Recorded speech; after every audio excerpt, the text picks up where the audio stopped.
ឧបករណ៍វិភាគបញ្ហាស្ថាប័នភាពខុសគ្នាអំពីទូនីតិរបស់រដ្ឋាភិបាលនិងអង្គការដៃគូរួមទាំងអ្នកផ្គត់ផ្គង់សេវាទឹកស្អាតការសម្អាតនិងអនាម័យជនបទចំណុចសំខាន់ទូនីតិរបស់ PTWG or WSSH DTWG or WSSH និង CTWG or WSSH ក្នុងការ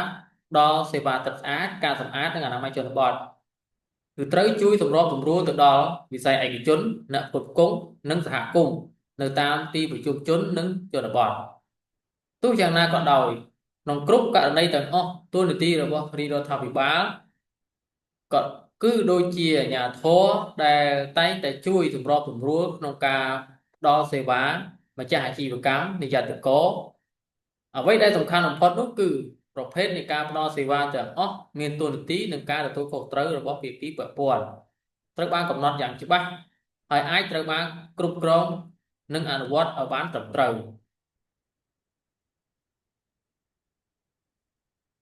អង្គភាពឬស្ថាប័នក្រៅរដ្ឋាភិបាលគួរអនុវត្តឲ្យបានត្រឹមត្រូវដូចខាងក្រោមការស្វែងរកដំណោះស្រាយបច្ចេកទេសថ្មីដែលដំណើរការផ្ដល់ហិរញ្ញវត្ថុដែលអាចបត់បែនបានការបណ្ដុះបណ្ដាលការណែនាំការកសាងសមត្ថភាព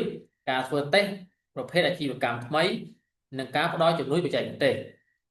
តាមពិតទៅអ្វីដែលភ្នាក់ងារខាងក្រៅធ្វើមិនមែនជាបញ្ហាចម្បងឡើយប៉ុន្តែបញ្ហា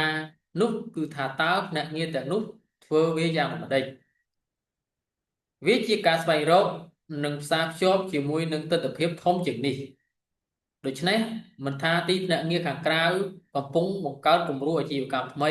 សម្រាប់ការប្រមូលកាកសំណល់ចេញពីរណ្ដៅបង្គន់នៅក្នុងតំបន់អនាធិបតេយ្យឬការផ្ដល់គម្រោងខួងអណ្ដូងចំនួន1000គ្រឿងក៏ដោយអ្វីដែលសំខាន់នោះគឺការយល់ច្បាស់អំពីរបៀបដែលកិច្ចការនេះរួមចំណែកដល់ការសម្រេចបានការគ្របដណ្ដប់ជាសកលកាន់តែច្រើនឡើងនៅក្នុងប្រទេសឬយ៉ាងហោចណាស់នៅក្នុងស្រុកឬទីក្រុង